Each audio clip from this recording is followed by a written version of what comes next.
for your chain swinging, clang clang, and it costs a lot. Bitch, I'm always at the guala, yeah, and you are not badass beat. Keep on going till you hit the spot. Whoa, I'm a big bag hunter with the.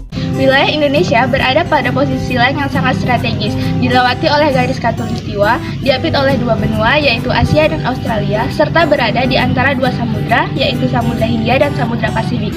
Posisi silang ini menjadikan Indonesia sebagai negara yang tidak terbebas dari berbagai ancaman yang dapat memecah belah bangsa. Apa sebenarnya yang menjadi ancaman bagi integrasi nasional?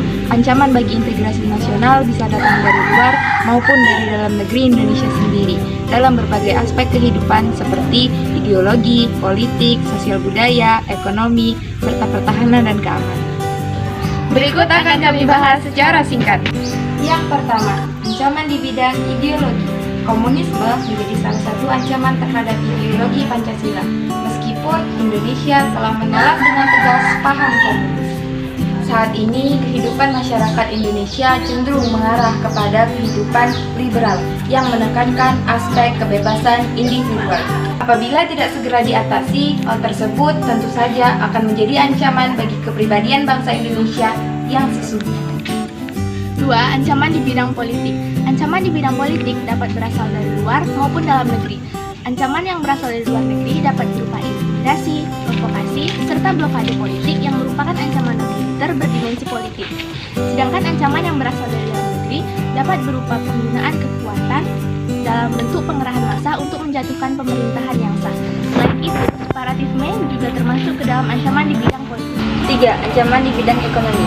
Globalisasi perekonomian merupakan suatu kegiatan perekonomian dan perdagangan ketika negara-negara di seluruh dunia menjadi satu kesatuan pasar yang terintegrasi dengan tanpa rintangan batas teritorial negara. Globalisasi perekonomian di suatu pihak akan membuka peluang kompetitif, sebaliknya juga akan membuka peluang masuknya barang-barang global ke pasar domestik. Hal tersebut selain menjadi keuntungan juga akan menjadi ancaman bagi kedaulatan ekonomi di suatu negara. Misalnya, Indonesia akan dibanjiri oleh barang-barang dari luar negeri. Perekonomian Indonesia akan dikuasai oleh pihak asing.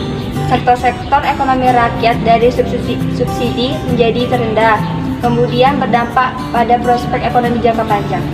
4. Ancaman di bidang sosial budaya. Ancaman yang berdimensi sosial budaya dapat dibedakan atas ancaman dari dalam dan ancaman dari luar negeri. Ancaman dari dalam didorong oleh isu-isu kemiskinan, kebodohan, latar belakangan, dan ketidakadilan.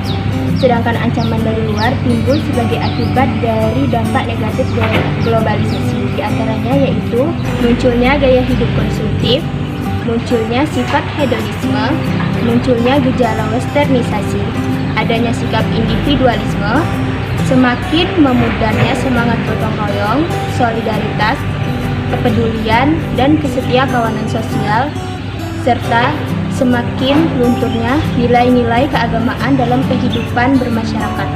Ancaman di bidang pertahanan dan keamanan. Wujud ancaman di bidang pertahanan dan keamanan pada umumnya berupa ancaman militer. Ancaman militer adalah ancaman yang menggunakan kekuatan bersenjata yang dinilai mempunyai kemampuan membahayakan kedaulatan negara, keutuhan wilayah, dan keselamatan segenap bangsa. Ancaman militer dapat berupa agresi atau invasi, pelanggaran wilayah, pemberontakan bersenjata, sabotase, spoilerase, aksi teroris bersenjata, dan ancaman keamanan laut dan udara.